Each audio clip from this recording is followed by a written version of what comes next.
आज जैसा कि दूसरा दिन है मेरा यूट्यूब का, और आज मैं एलएलएम जिस सब्जेक्ट में कर रही हूँ उसके बारे में कुछ बताना चाहूँगी, क्योंकि वो जब मैंने लॉ पढ़ा तो उसमें सबसे ज़्यादा मुझे वही चीज़ अट्रैक्ट की। जब मैंने लॉ कंप्लीट किया और मुझे लगा कि अब मुझे इसमें करियर शुरू करना चाहिए, तो मेरा सबसे बड़ा चैलेंज था कि वो सब्जेक्ट भी मेरा बहुत बड़ा चैलेंजिंग था कि कॉन्ट्रैक्ट को कैसे ड्राफ्ट करना है, या कोई समन है, नोटिस है। अगर आप लिटिगेशन में जा रहे हो तो समन, नोटिस, इस तरीके के पेपर वर्क कैसे उनको बनाना है, उसके लिए कोई मुझे रास्ता नहीं मिल रहा था। तो मैंने बहुत सर्च किया इसके ऊपर। रिसर्च करने के बाद मुझे समझ में आया कि पेपर ड्राफ्ट करना अगर हम सीख लेते हैं तो हमारी 60% प्रॉब्लम सॉल्व हो जाती है। तो उसके लिए फिर मैंने ये सोचा कि इसके लिए कॉन्ट्रैक्ट ड्राफ्टिंग का कुछ कोर्स किया जाए। तो मैंने एलएलएम डिप्लोमा शुरू किया, advance contract drafting, negotiation and resolution में। इसमें मैंने अपना एलएलएम किया है, और इससे मुझे ये समझ में आया है कि इससे बहुत सारी जॉब अपॉर्चुनिटी क्रिएट होती है। आईपी लॉ भी एक इसमें है हिस्सा, जैसे इंटेलेक्चुअल प्रॉपर्टी लॉ। इससे ये समझ में आया है कि लॉयर्स के लिए बहुत सारी जॉब अपॉर्चुनिटीज है कॉर्पोरेट में, और इवन सोसाइटी में आजकल इतने यूट्यूब चैनल्स बन चुके हैं और इतने सारे टीवी चैनल्स बन चुके हैं, इतने सारे कॉलेब हो रहे हैं, बहुत सारे बिजनेस खुल रहे हैं, हर कोई अपने घर से काम कर रहा है। और इन सब के लिए कहीं ना कहीं लीगल वर्क कंप्लीट करना ही होता है, तो उसके लिए भी हम उनकी हेल्प कर सकते हैं। तो ये एक वकीलों के लिए जॉब अपॉर्चुनिटी बहुत ज़्यादा बढ़ गई है। यूट्यूबर्स के लिए हम काम कर सकते हैं, मूवीज, मल्टीमीडिया, इनमें भी लॉ का बहुत ज़्यादा काम होता है, क्योंकि हम किसी भी तरीके का कोई साइन करता है तो वो एक अग्रीमेंट, कॉन्ट्रैक्ट साइन करता है। तो उसके लिए हर किसी को एक लीगल असिस्टेंट की ज़रूरत पड़ती ही पड़ती है। तो उसके लिए भी जॉब अपॉर्चुनिटीज़ है। इस पर मैं मेरा जितना भी रिसर्च है वो मैं आप सब लोगों के साथ एक्सप्लेन करूंगी, शेयर करूंगी, ताकि जो मेरे फेलो एडवोकेट्स या लॉयर्स है बडिंग आने वाले, या पढ़ रहे हैं, या जो सोच रहे हैं पढ़ने के लिए, उनको बहुत ज़्यादा हेल्प करेगा। तो इसी चीज़ में हम आगे बढ़ेंगे। 2-3 एपिसोड मेरे इसी में मैं करना चाहूँगी।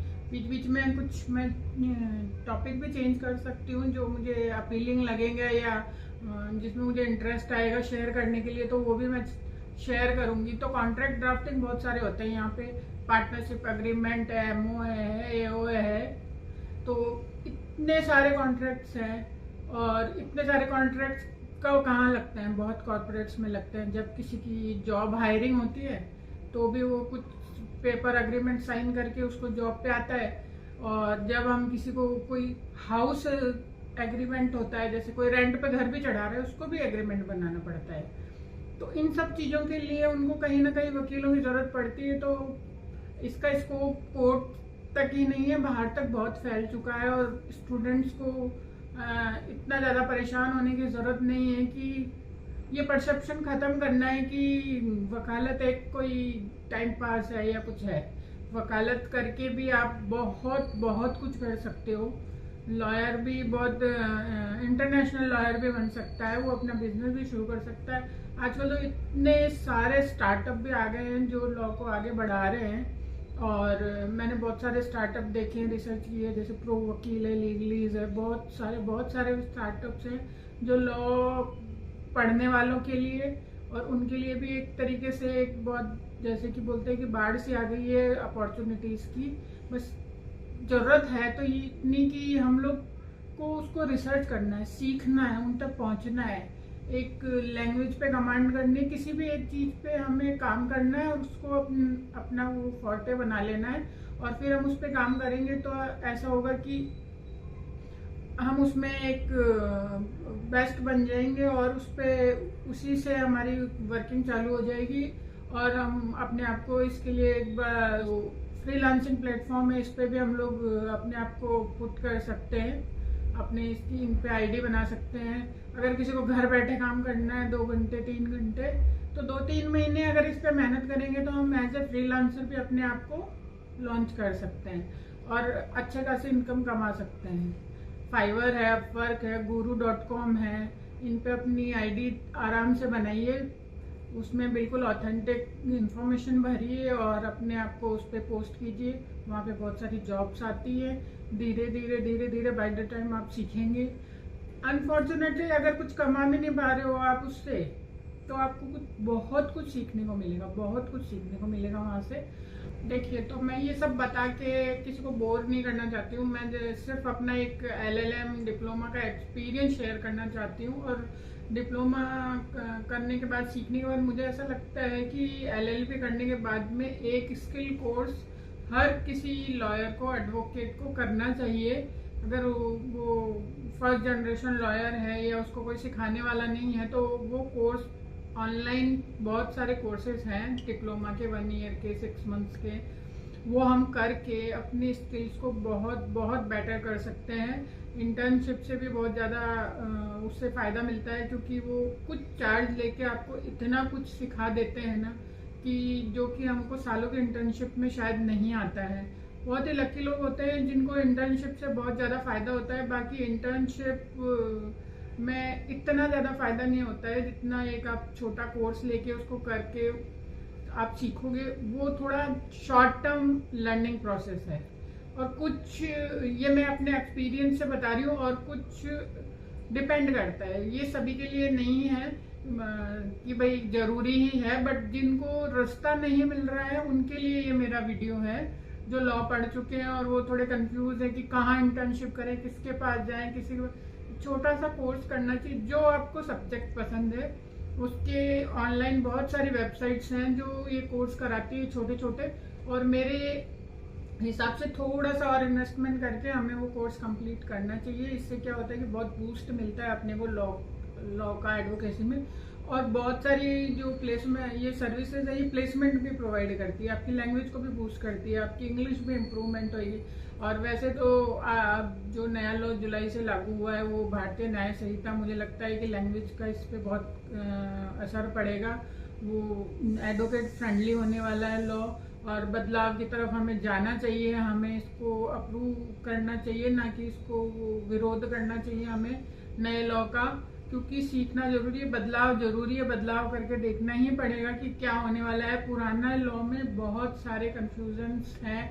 मैंने पढ़ा तो मुझे भी समझ में आया, जब मैं LLB कर रही थी तो मुझे लगा कि बहुत सारी ऐसी चीजें हैं जिनका कोई न्याय से कोई लेना, मतलब पास्ट हो चुका है, वो हिस्ट्री हो चुकी है।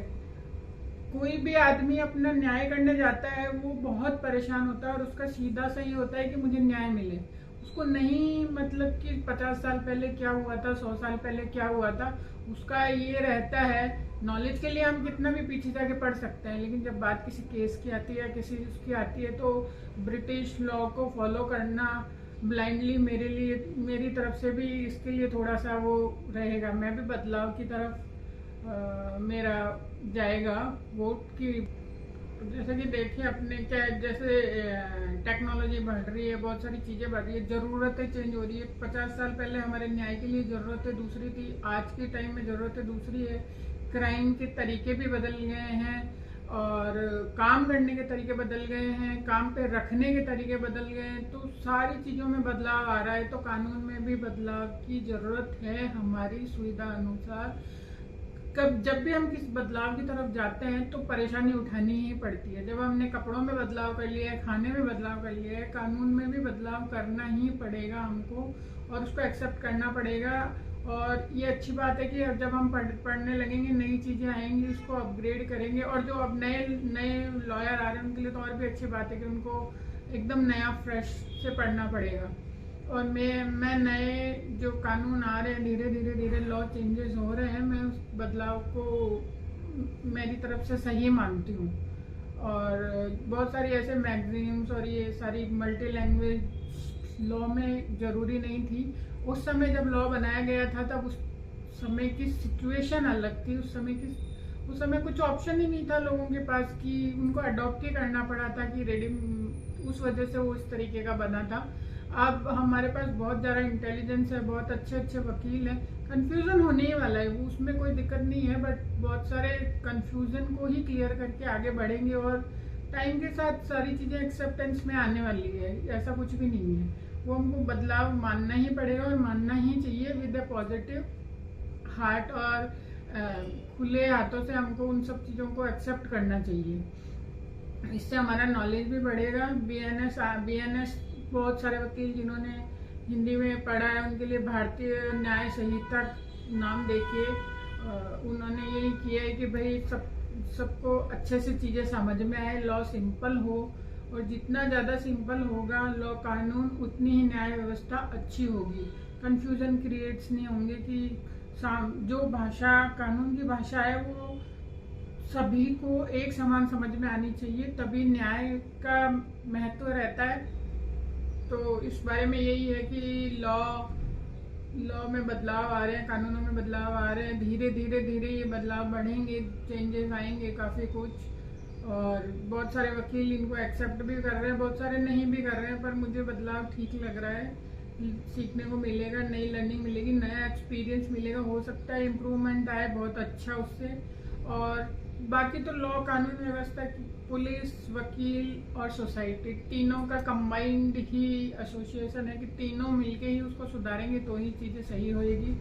और वकीलों को भी चीज़ें सिंपल रखनी चाहिए। विक्टिम्स जो भी इससे पीड़ित है या परेशान है उनके लिए थोड़ा सिंपल रखना चाहिए। मेरा ऐसा मानना है कि उनको सिंपल तरीके से समझाया जाना चाहिए तरीका।